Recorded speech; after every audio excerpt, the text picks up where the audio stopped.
This is Nina Lockwood. Welcome to Get Your Happy Back.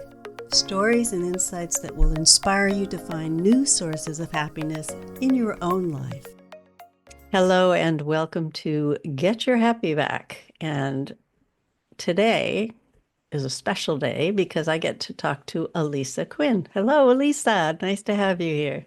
Hello, Nina. I am thrilled to be here. Thank you. I would just like you to give us a thumbnail sketch of your background, and then we'll jump into what it means to get your happy back if you've lost it. Okay. So I am a hometown girl. I grew up in Schenectady, New York, went to Union College, and have a background in mechanical engineering and economics in a program at Union called Industrial Economics.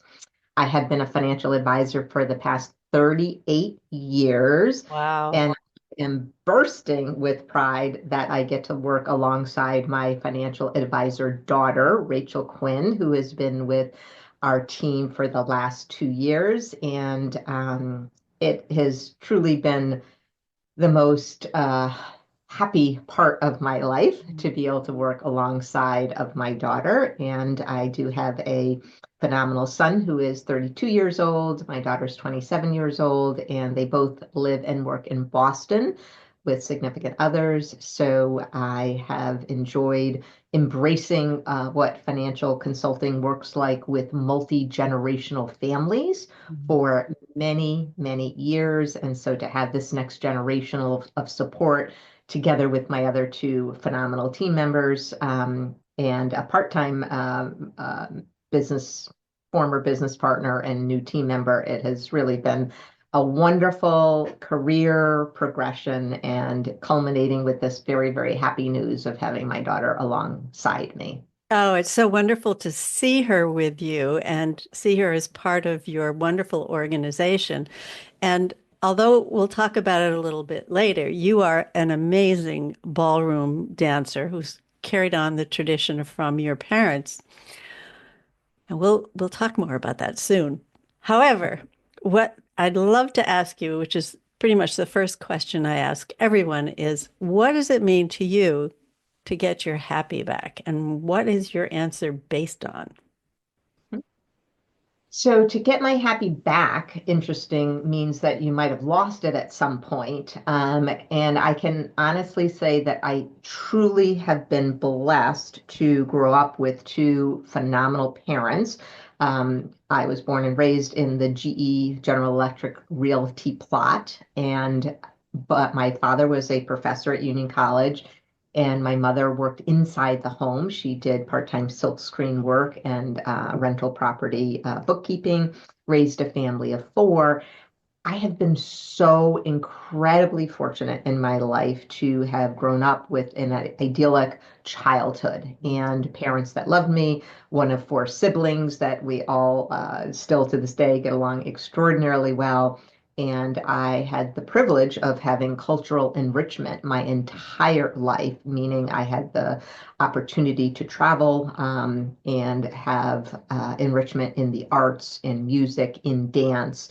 And that was a foundation that has provided me happiness and joy my entire life.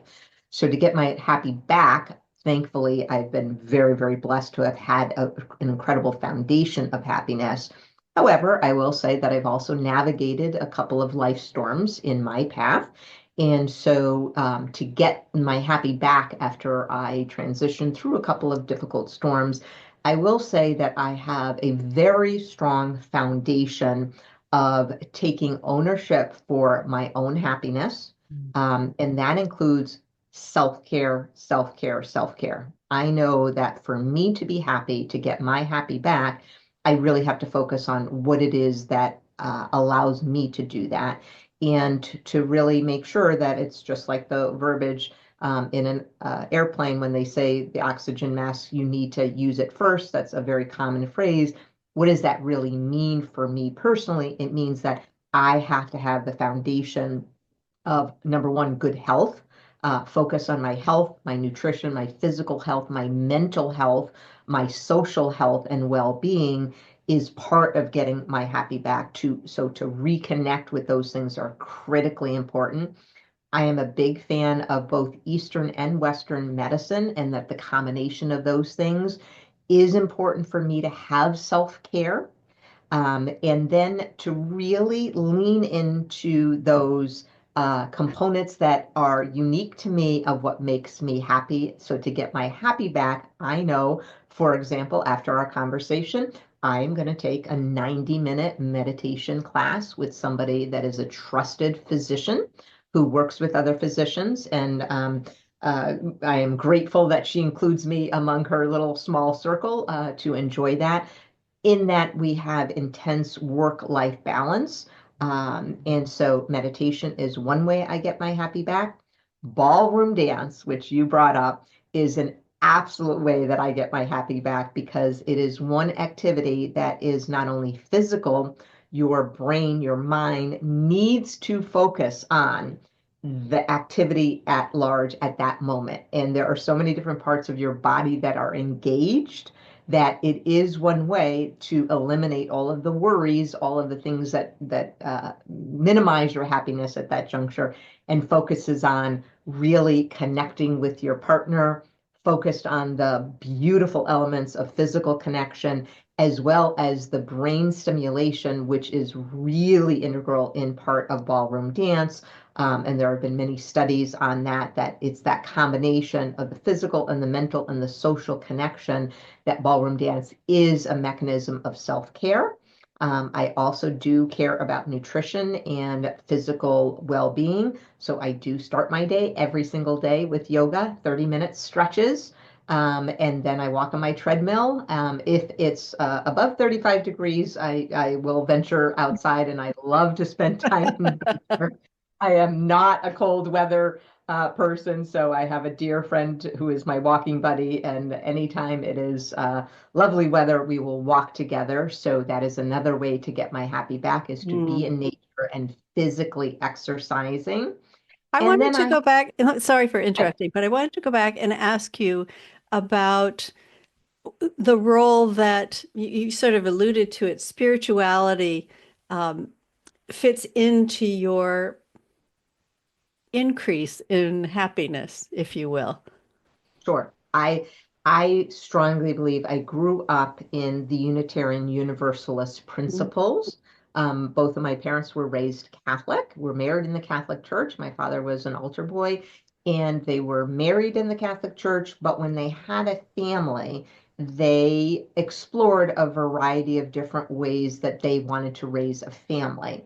So my parents joined the Unitarian Universalist Church of Schenectady, which coincidentally literally was one plot over from where they had their forever home in the GE Realty plot. And so for me, spirituality could be defined as connection to other human beings with kindness, Mm. not necessarily a doctrine or a scripture or a following, but in its simplest terms, connecting to your family, to your friends, and to your community at large, and helping others less fortunate. So I grew up in a very supportive, very inclusive household with parents that absolutely embraced friendships of all kinds, from all walks of life, from all religions. And I was very fortunate to grow up in a household where inclusion was just part of our everyday. We Mm. have friends over for dinner. My mom, coming from born and raised in Ecuador, South America, came from a different culture. She met my father in Brooklyn, and he was of Italian heritage. So the blending of these two heritages gave me the opportunity to embrace diversity and inclusion in a way that was just normal and natural Mm. for our household. So spirituality to me, and self-care and how that's connected, is it is embracing just being a good human being Yeah. for Right. everybody in Right. our world, Yes. from whatever background that we come from. but being willing to embrace different perspectives, different points of view, Mhm. different nationalities, different religions, different Right. experiences, different careers.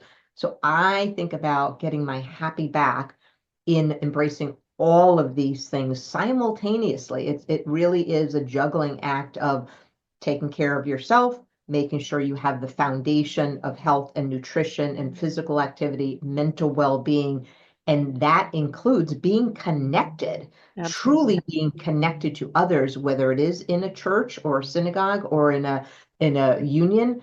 I like to call them impact circles, which I know we'll talk about in a little bit. But I think about self-care as having a foundation of health and wellness and being connected to either the universe, a greater God, a greater good, in however you define spirituality, and connecting to nature. So Yeah, those are the ways absolutely. I get my happy back. Absolutely.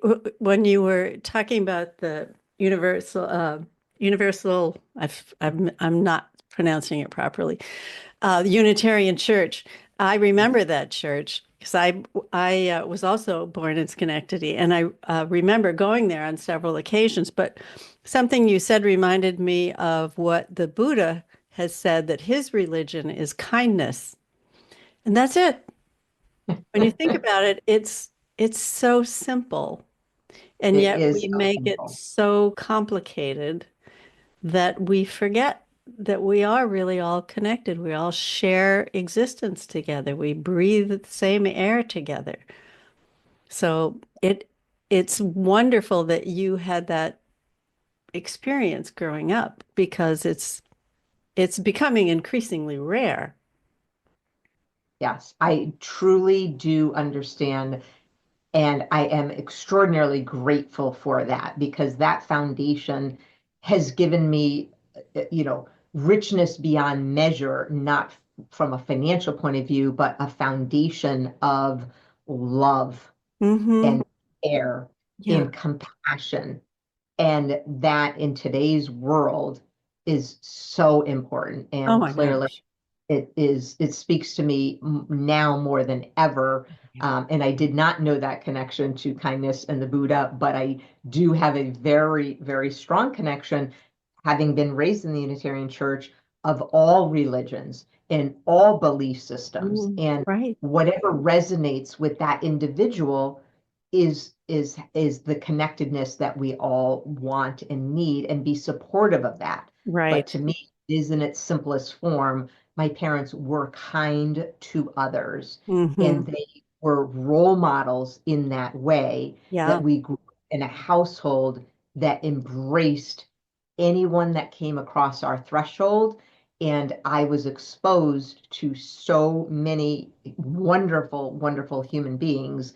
And now looking back at it as an adult, I can see how formative that was Sure. as a young child all the way through adulthood. Do you How do you think your perspective on happiness has changed over the years Hmm. or through your whatever significant life experiences that you've had? Yeah, I think traditionally growing up, as my father was a college professor, education was strongly encouraged to Mm. be able to provide a foundation for what our lives would look like in the future. And so there was never a heavy hand for either one of my parents, but it was understood that that would be the path to allowing for a happy life, in that it could provide potentially for self-sufficiency, for financial security, and cultural enrichment, as I was encouraged to take a term abroad when I was at Union College. And I had, again, the privilege, the honor to travel to England, London, Cambridge, Bath, Oxford, exploring that part of the world, going to Spain for my term abroad in Sevilla, which is the southern portion of Spain, Costa del Sol, and visiting other cities, Malaga, Granada. And then after the term, going to Italy and being able to explore Rome, Florence, and Venice, Oh, yeah. and also being able to explore France and Paris on my own with one college friend.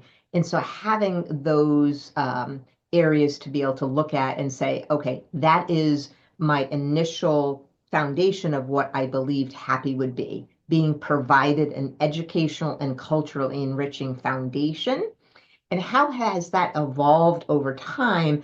I think I've just been so fortunate that that was how happiness was defined then.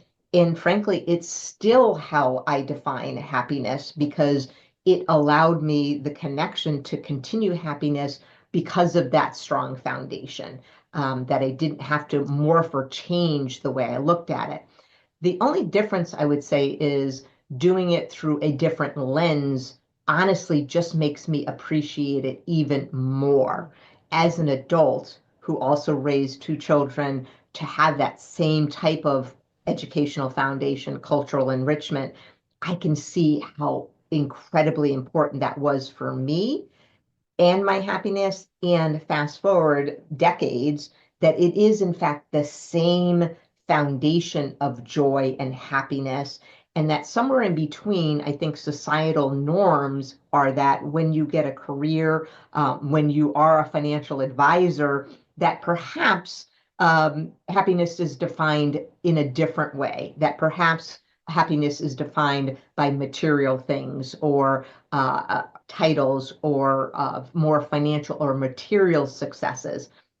I think clearly I have been part of that generation. Of course, I strove for those things, believing that that would be a way to continue happiness. I clearly felt that and continue to feel that, although I don't ever feel that I've been defined by those things. Mm. I think I've had a very strong, clear message of what happiness is having a family, having love, having friends, having connection, being part of a greater community, giving back, making a difference for others. I feel like I've always had those, but they've been more clearly defined as I've gone through the life experience. Right. It's so true that society has taught us that that's the way that happiness is something in the future. When we have the job, when we have the title, when we have the money, when we have the house, the you name it, whatever the checklist is, then you'll have earned it. And yet, what you're saying, which I tend to be in agreement with, is that happiness comes from love, from connection, from doing what you love. There's so much now research as if we needed the scientific validation that when you do what you love, when you're in a state of awe and wonder and joy, that the brain changes. There's the kinds of biochemicals that are released in the body are like dopamine and serotonin, and they change the way you think, they change the way you act, they change the way you relate to other people. And without that, it seems like you become more of a shell that's just on this track somewhere where you're hoping you're going to get happy because you've achieved these things. But as you're pointing out, that doesn't have to be the case. And I truly have always believed that. I truly believe living in the moment, in living in the little things that make the difference, that make the happiness, are these simple little things. And when you talk about the brain, I recently read the book The Grieving Brain, Mm. as I lost my mother 2 years ago, December 23rd, 2022. And she lived a beautiful, long, wonderful life and passed at 94. And 3 weeks before, we were dancing on the ballroom floor together for 2 hours, Oh, she and I.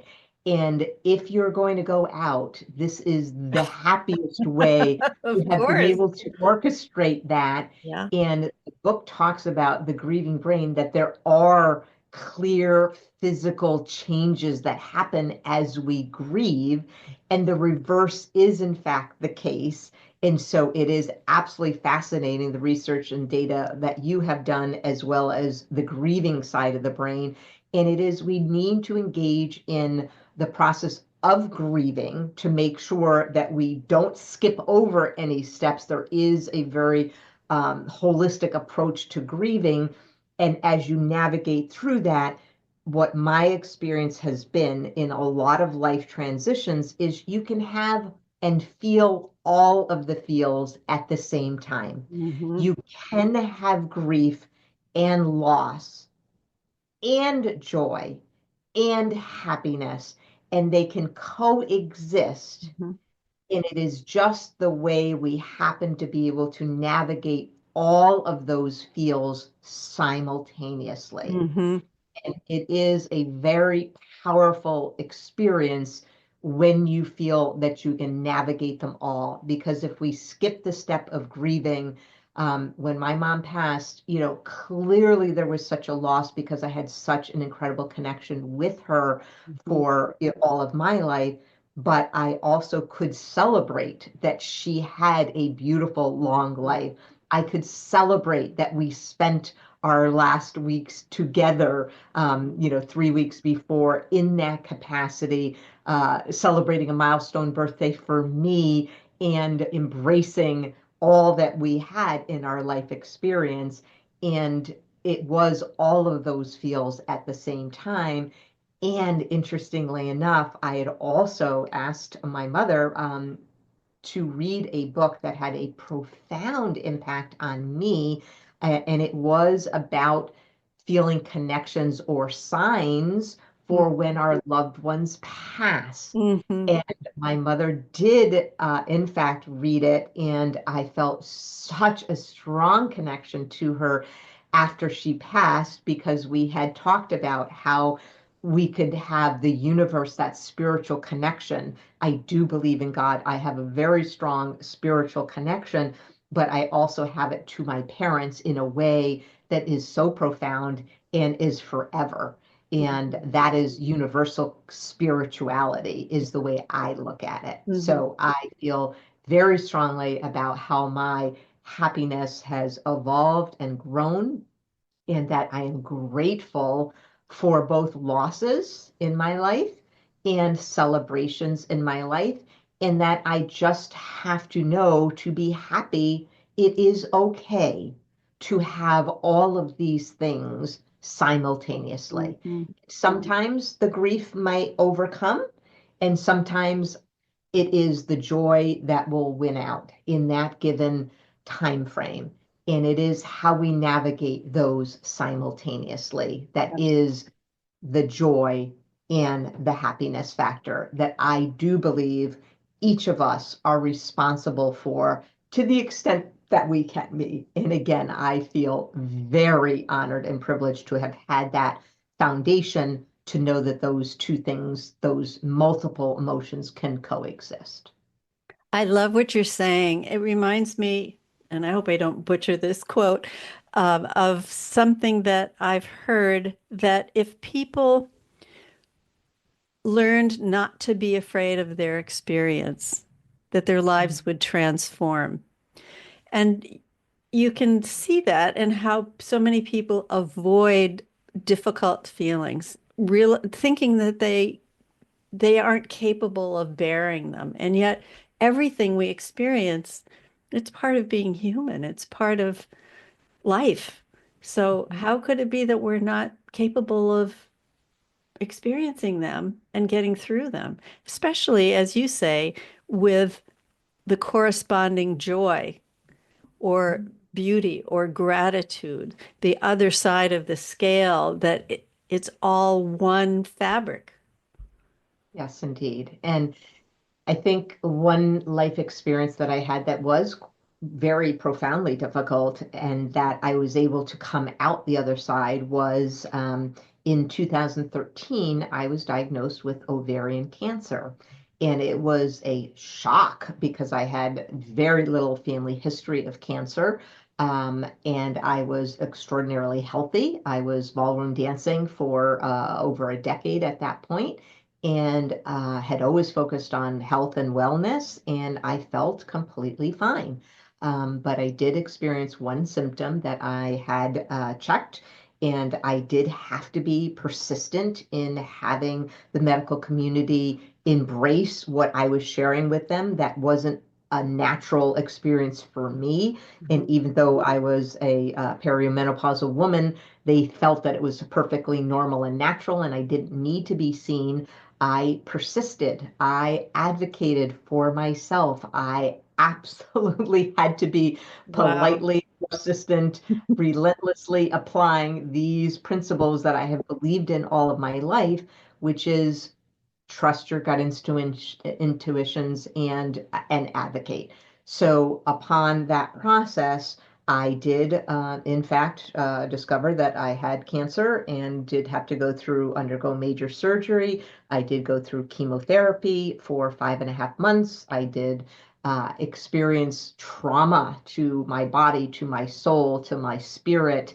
But I never, ever allowed myself the inkling that I wasn't going to be okay. Mm. I was manifesting in my soul, truly. I had two phenomenal children that I was going to live for. I was determined to live for, to be there for, and know what did I need to do to experience this very difficult trauma and come out the other end. And instead of thinking of myself as a survivor, I think of myself as a thriver. Mm. And as a Beautiful. result of that experience, it was the opportunity to look back and throughout the experience, still continue to have joy and lightheartedness despite the fear and the trauma that I was experiencing. I felt the only way for me to have the foresight to get through it was to just be present and to know that I would be okay and that I would not allow my psyche to have any other outcome. I would be there at the other end and to be visioning what that would look like and what I could do. And once I was through the other process, at that point in time, I felt that experience allowed me to take the time I needed to be quiet and private, to experience that trauma on my own as I needed to take care of my family, take care of my clients, make sure, in fact, I would be okay. And once I was through the other side, recognized how helpful it is to surround yourself with other like-minded individuals. So it led me to creating what I call my third impact circle. My first impact circle was in 1989 when I was the only woman financial advisor in my office out of 25 individuals. And there were 11 women on the whole East Coast out of 51 in my training class in the World Trade Center. And I was the only woman left after 1 year. Wow. So at that point, I put together a professional business development circle of executive women, hoping to help each other in business and business development. The second impact circle that I created was executive women, business women who also wanted to balance work and family by having children. And this third circle with this trauma that I experienced was called Passion, Purpose, and Legacy, an executive forum for women touched by cancer. And we have met for the past 11 years just for dinner, just around conversation and support, whether it was a gal who's been diagnosed 30 years ago or it's a woman who was recently diagnosed a month ago. Mhm. We are there in support over a conversation to be able to see how we can help each other. And it is in the making the difference for not just one friend at a time or two friends at a time, but collective synergy of putting these gals together that has made it such a profound impact. And that is why I'm in the process of writing a memoir, a book called The Power of Impact Circles. And it is about 4 impact circles that I've created in my journey. And the fourth one is women in transition, whether it's through some type of loss or major transition. That is the fourth one. So I have the last two ones going simultaneously. And it is in the connection of the right people, Mhm. of like-minded individuals that I have personally vetted and chatted and understood to be these are the right people that I want to bring together, because when you bring the right people together for a common good, for a common mission, for something that is important to you, the magic can unfold. And I have witnessed it over now my first Impact Circle. We just celebrated our 35th reunion. Oh my.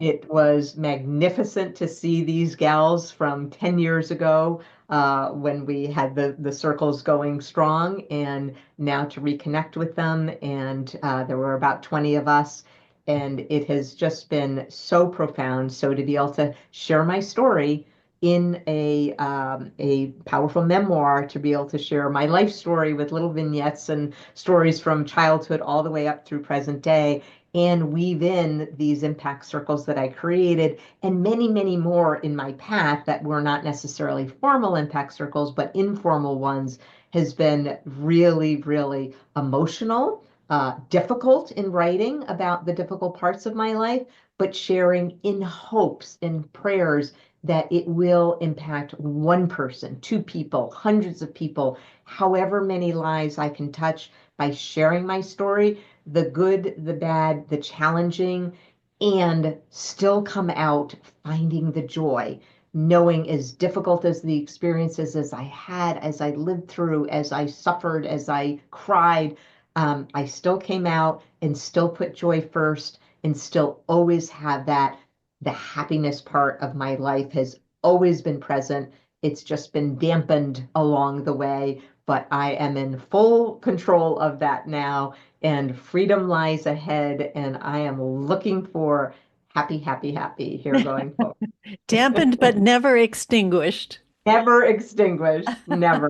Can you share? That's a wonderful story. And what really strikes me as you've been sharing it is how important it is to make that connection with other people and share it in the ways that you've been sharing it, especially now with so much turmoil in the world and so much of a sense of isolation and suspicion, if you will, and lack of trust, that there are so many divisive currents in our world right now, that to extend yourself in that way, it's not like you have a lot of time on your hands. You're a busy woman. You, besides doing your ballroom dancing, you do investment counseling, and you care about your people, and you care about your family, and you care about your connections in a way that is so needed in the world right now, that it's just it's really heartening to hear. Thank you. Thank you. I think that is my greatest joy. That is my legacy. And I feel that as a cancer thriver, I have focused more on my legacy, in hopes that I have a beautiful, long, long life ahead, but that I have always wanted to make my mark on this world. Clearly, I've done it with my two amazing, amazing young adult children, but I do believe that our reach can extend to many if we're willing, if we're truly willing to open ourselves up, to be vulnerable, to be willing. I open my home. I have a very modest home. I have a small living room, but I pack that living room Do you with ever? all these little impact circles that I have for any variety of topics, whether it's a International Women's Day tea, whether it's a mother-daughter tea, whether it's hosting wellness coaches, whether it is having s'mores night in my backyard poolside. It is about connecting people. The most recent one that I did was a serenity evening. Such a simple, simple concept to around the holidays, right afterwards, what I just could sense as the Surgeon General talks about. loneliness is such a pandemic in this world. And it is just about people connecting with each other face to face. And yes, for some, the holidays is a wonderful, joyous, happy time. And for many, many, many others, it is a time of loss, a time of disconnection, and exacerbated by what societal norms are meant to be around the Yeah. holidays. And Yeah. so I wanted to create a safe place for individuals to be able to be vulnerable, to be authentic selves, and to really grieve the things that they're grieving, which is loss of so many different magnitudes. And just to do it in a simple way, which is around my living room with chairs, with candles lit, with name tags that at least encourage people to have something fun and quirky to share with each other and to talk about. And then to going around my simple mediation skill set is that I just simply go around the room and ask people to share a little bit about themselves, to share something about that, what they might want to share with others that evening. And maybe it's a business development opportunity for them. And maybe it's a vulnerability that they're willing to share. And maybe they're willing to say something that they need, but it's an opportunity to be heard. Mhm. It's an opportunity to be able to share with others that are genuinely there for the kindness and the humanity that can exist in that kind of environment.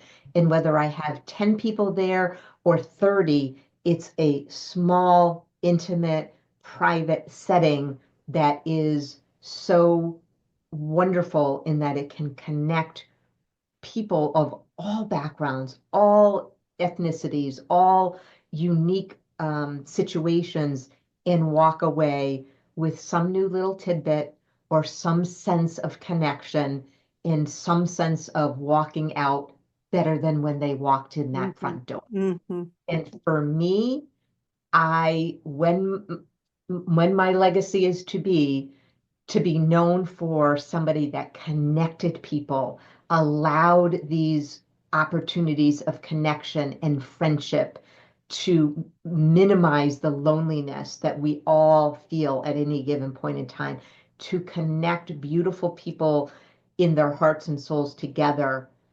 I will feel that my life was well lived. Mhm. That's wonderful.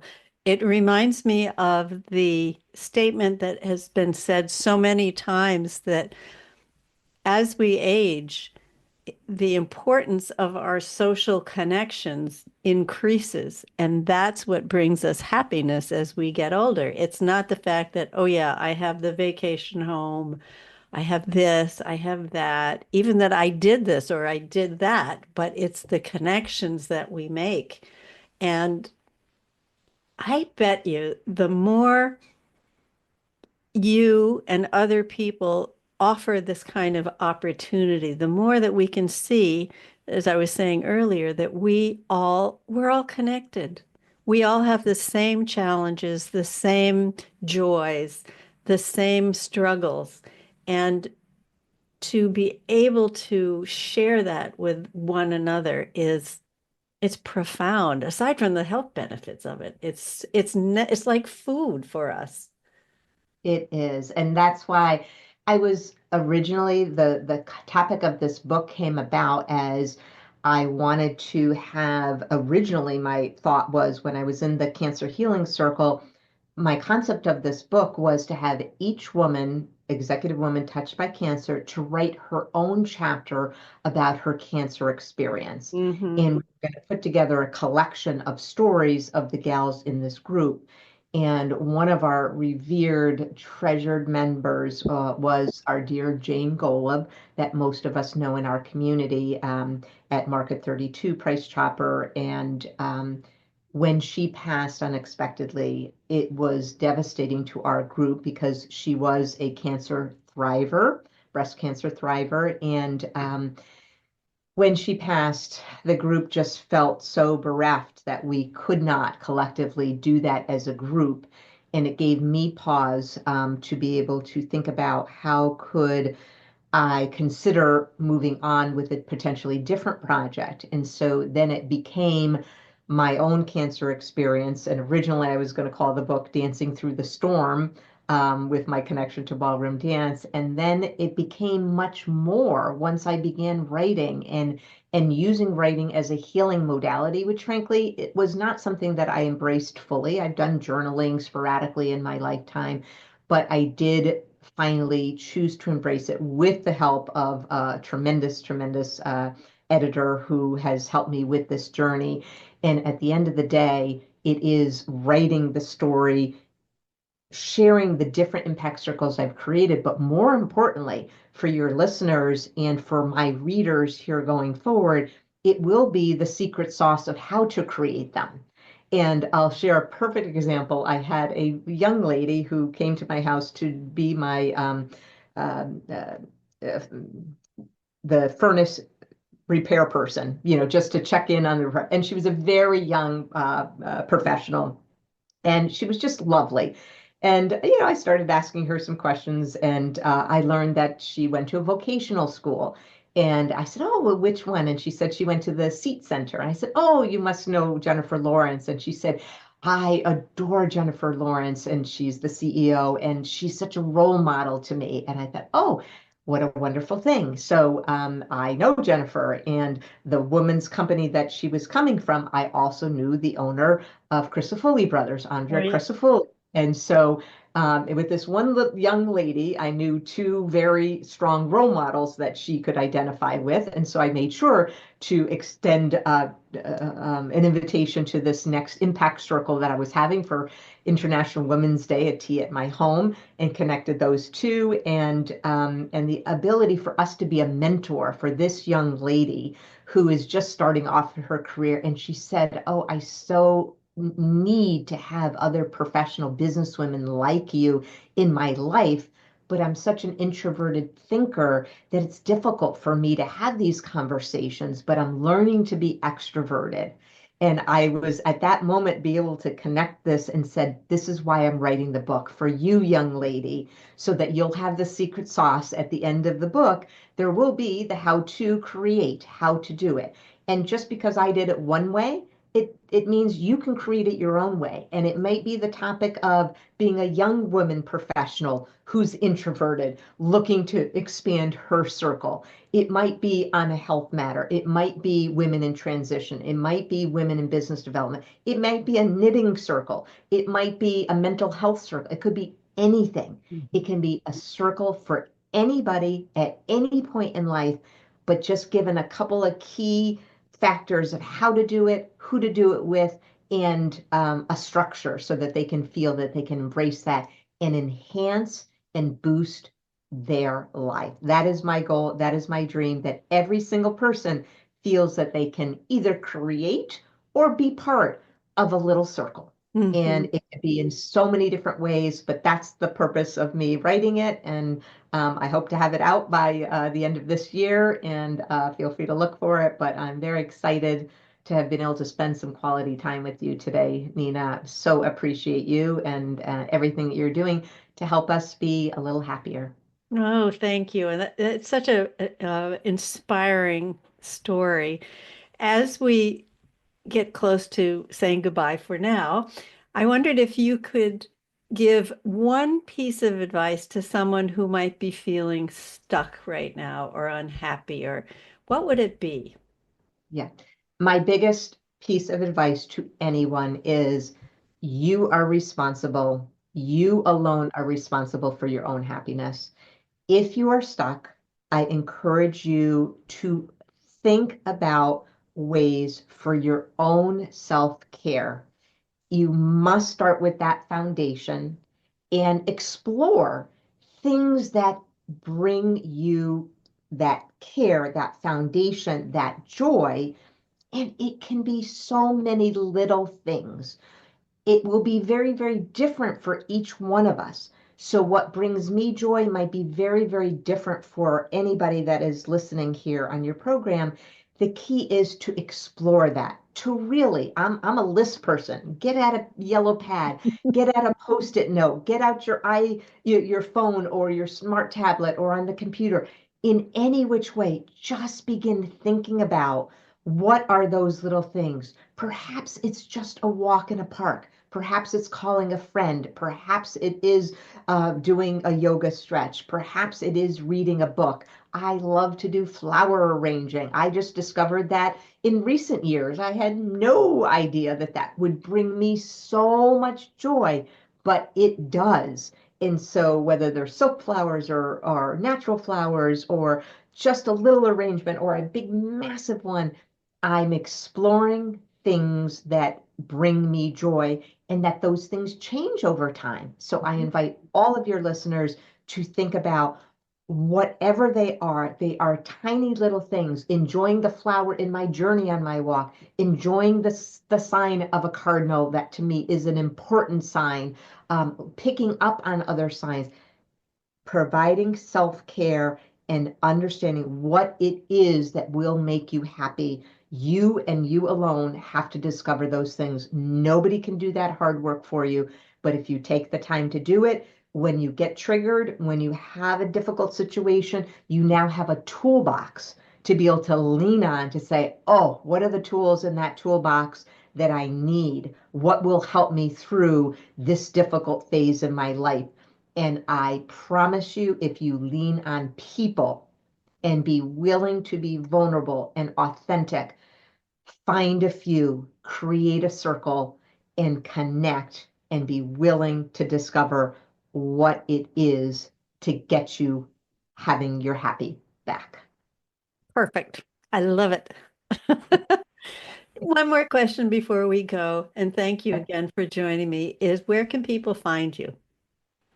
People can find me best on LinkedIn. I have a professional profile there for my professional work, and I am on Facebook.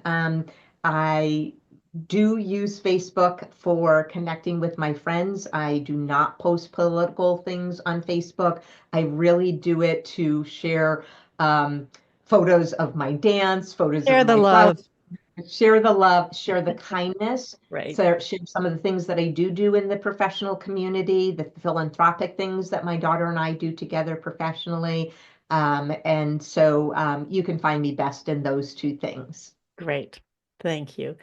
And for those of you who are watching or listening, thank you so much for joining us, and we will see you on the next episode. So bye for now.